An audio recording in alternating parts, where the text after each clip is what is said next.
اعوذ باللہ من الشیطان الرجیم بسم اللہ الرحیم۔ اب پارٹ 2 چل رہا ہے۔ اگر کسی کا عقیدہ ہو کہ اولیاء اور صوفیاء ایسے ممکنات یعنی کانٹینجنٹس پر اختیار رکھتے ہیں جن پر قادر ہونا صرف اور صرف باری تعالیٰ کے لیے خاص ہے،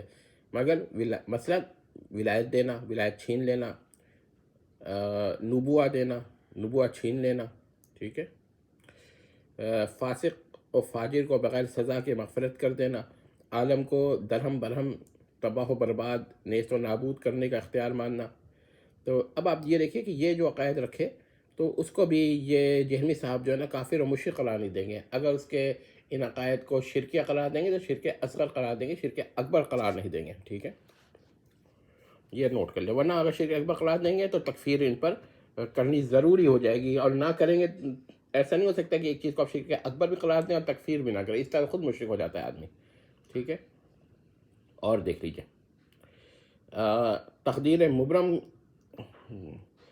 کو تبدیل کرنے کا اختیار ماننا بہت ہی اہم بات ہے، کہ اگر کوئی مان لے کہ بھئی تقدیر کو بھی کوئی تبدیل کر سکتا ہے، وہ بھی اٹل تقدیر کو، تو یہ بھی کوئی کیا کہتے ہیں ان کے نزدیک شرک نہیں ہوگا، اور اگر شرک ہوگا تو شرک اصغر ہی ہوگا، تکفیر نہیں کریں گے۔ مردہ زندہ کرنا، ٹھیک ہے، یعنی کہ کسی کو چاہیں تو جب چاہیں مار دیں، یہ بھی ایک پوائنٹ نوٹ کر لیجئے، جب چاہیں زندہ کر دیں، ٹھیک ہے، یہ بھی عقیدہ کفری اور شرکیہ ہے۔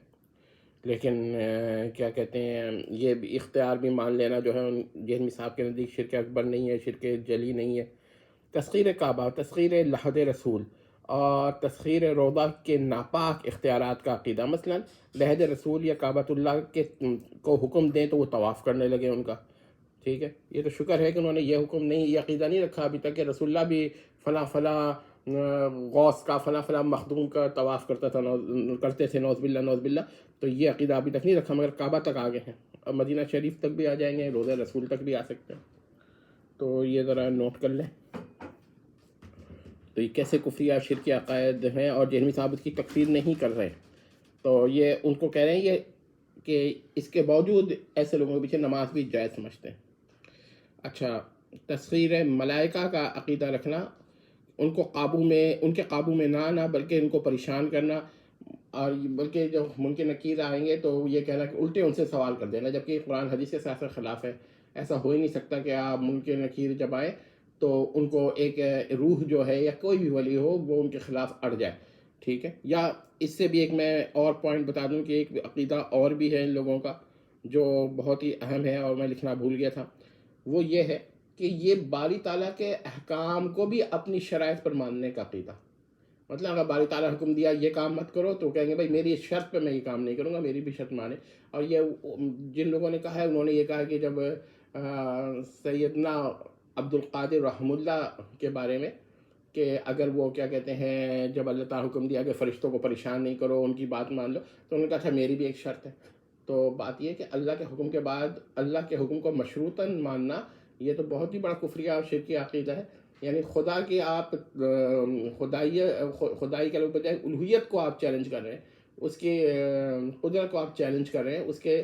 شارع ہونے کو آپ چیلنج کر رہے ہیں، تو یہ تو بہت ہی خطرناک عقیدہ ہے۔ کوئی نبی ایسا نہیں کر سکا، رسول اللہ نے اللہ کے احکام کو مشروط نہیں کیا کہ بھائی اگر اللہ میری یہ بات مانے گا تو میں اس کا یہ حکم مانوں، ایسا تو ہے ہی نہیں۔ تو یہ اس نے کیسے کر لیا عبد القادر جیلانی صاحب نے، بلکہ ایسے لوگوں کا عبد القادر جیلانی کوئی اور ہے اور ہمارا عبد القادر جیلانی کوئی اور ہے، ٹھیک ہے۔ تو یہ دیکھ لیجئے، تو ان عقائد کو بھی جہلمی صاحب نہ شرک جلی مانتے ہیں اور نہ شرک جلی مانتے ہیں، نہ شرک اکبر مانتے ہیں، ٹھیک ہے۔ اچھا، موت حیات کو ان کے افعال اختیاریہ اعتقاد کرنا، یعنی جب چاہیں خود مر جائیں، جب چاہیں ریسریکٹ ہو جائیں، یعنی کہ جب چاہیں مر جائیں، حالانکہ کسی مخلوق کو مارنا اور جلانا یہ صرف اللہ کی صفات ہیں۔ تو یہ عقیدہ بھی رکھنا ہے کہ بھئی فلاں بزرگ نے جب چاہا جس کو چاہا جلا دیا، یا اس کو مار دیا، خواہ کہ جلا کے مار دیا یا بس چاہا اور وہ مر گیا، تو یہ عقیدے بھی کفر و شرک ہیں اور شرک اکبر ہیں، شرک اصغر نہیں ہے، ٹھیک ہے۔ تو یہ ذرا دیکھیے گا، جاندار کو بے جان اور بے جان کو جاندار کر دینا، مثلا کوئی کٹ پتلی ہے یا کوئی مجسمہ ہے، اس کو چاہا تو وہ ایک جیتا جاگتا انسان بن گیا، تو ایسے ہی عقیدے رکھنا بھی کفر و شرک ہے، ٹھیک ہے۔ لیکن یہ لوگوں جو ہیں جہلمی صاحب ایسے عقیدے کو بھی شرک اصغر قرار دیں گے یا یوں کہیے کہ اس کو کہیں گے کہ شرکی نہیں ہے، ہاں غلط کہہ دیں، تقلید کر دیں، مذاق اڑا دیں، وہ ایک الگ بحث ہے، لیکن شرک کہنا جو ہے وہ نہیں مانیں گے جہمی صاحب، ٹھیک ہے۔ اچھا جی،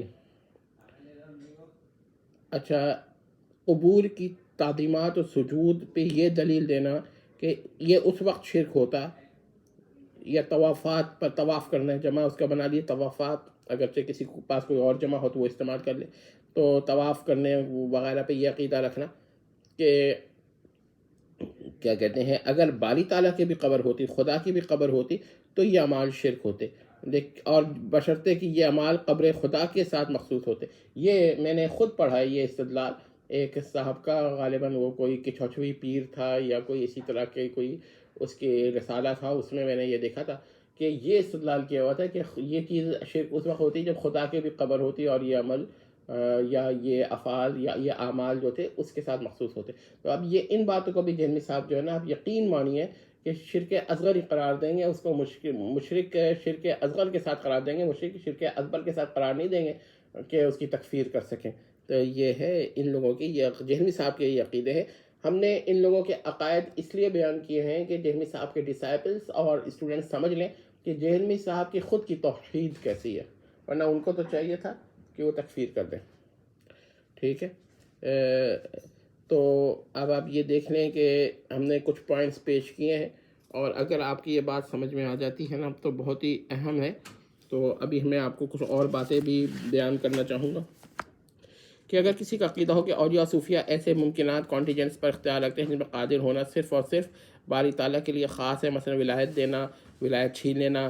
نبوہ دینا، نبوہ چھین لینا، فاسق و فاجر کو بغیر سزا کے مغفرت کر دینا، عالم کو درہم برہم کر دینا وغیرہ، یہ میں نے خاص طور پہ دوبارہ ریپیٹ کر رہا ہوں، اتنے بڑے بڑے بات ہیں، تو ان کو ان عقائد کو بھی رکھنے والے کو جہمی صاحب کافر و مشرک نہیں قرار دیں گے۔ اگر یا تو جی کرا کر کے یہ کہہ دیں گے کہ شرک اصغر ہے، یا موقع ملے گا تو کہیں گے غلط ہے، کہانیاں ہیں، کہانی شریف ہے، یہ سب کہیں گے، مگر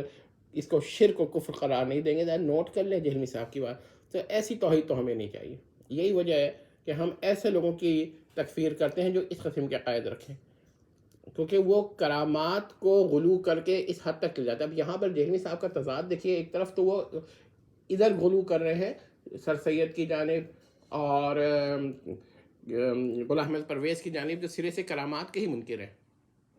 ٹھیک ہے، اور دوسری جانب جہمی صاحب کا غلو یہ ہے کہ ایسے لوگ جو غلو فی الکرامات کر کے شرک کے اندر بلکہ شرک اکبر میں چلے گئے ہیں، شرک جلی میں چلے گئے ہیں، ان کے اس عقائد و اس پہ کو بھی نہ شرک مان رہے ہیں نہ کفر مان رہے ہیں، بلکہ اور اگر جی کڑا کر کے مجبور ہو کر شرک کہہ بھی رہے ہیں تو وہ شرک اصغر کہہ رہے ہیں، تاکہ سورہ النساء آیت 48 سے بچا سکے، ان کی مغفرت کا کوئی سامان کر سکے، ان کے پیچھے نماز کا جواز کر سکے، ان کا ذبیحہ کھا سکیں، اور اصل بات یہ ہے کہ ان کی خواتین سے جہمی صاحب کے مرد حضرات یا جہمی صاحب کی خواتین جن کے رشتے نہیں آ رہے وہ انہیں پہ نکاح تو کر سکے کم سے کم۔ اصل مسئلہ بھی یہ بھی ہے، تو دیکھ لیجئے کہ جہمی صاحب نے کیا کیا کیا ہے، اور ان کی ساری باتیں وہ ہیں۔ اور مجھے اب سوال میں جہمی صاحب سے بالواسطہ کرنا چاہتا ہوں کہ ان کی 2 بیٹیاں ہیں جہمی صاحب کی، تو کیا ان عقائد رکھنے والوں کے ساتھ وہ اپنی بیٹیوں کا نکاح جائز سمجھتے ہوں گے؟ یقیناً، کیونکہ وہ تکفیر نہیں کر رہے۔ ٹھیک ہے، وہ یہ کہہ دیں گے غلط ہے، اس عقیدے سے نہیں کرنا چاہیے، بدعتی ہیں، کچھ بھی کہتے ہیں، مگر نکاح ہی منعقد نہ ہوا، یہ جہمی صاحب کبھی نہیں کہیں گے۔ نوٹ کر لیں، اور یہی بات میں تمام ڈسائپلز سے بتا رہا ہوں جو جہمی صاحب کے ہیں، جو جہمی اکیڈمی میں زیر تعلیم ہیں یا زیر جو بھی آپ کہہ لیجیے، تو جہمی صاحب جو ہیں وہ ان سے پوچھ لیں، وہ اس کو تکفیر نہیں کریں گے اور اس کو شرک اصغر کہیں گے۔ ابھی ہم اور بھی 1-2 چیزیں بیان کریں گے۔ والسلام تب تک۔